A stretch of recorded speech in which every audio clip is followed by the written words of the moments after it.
As you can imagine, pro-life advocates are ecstatic with the court's 4-1 ruling. The pro-choice advocate I spoke with is frustrated, but not surprised. The Palmetto State now joins a list of southern states with complete or partial bans on abortion. Holly Gatling is the executive director of South Carolina Citizens for Life. Up until today, is women were fleeing to South Carolina. We were an abortion destination state.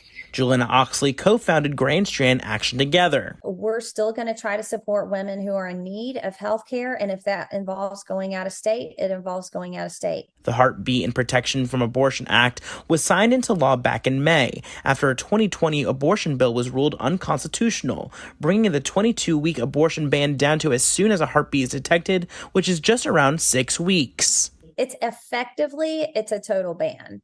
Our preborn brothers and sisters, or as we like to say, the unborn members of our human family, whose lives are now protected.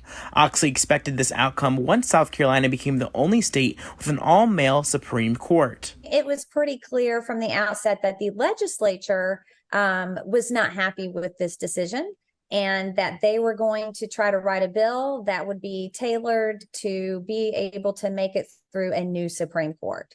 And in the words of Justice Kittredge, Gatling says, in conclusion, the legislature has found that the state has a compelling interest in protecting the lives of unborn children.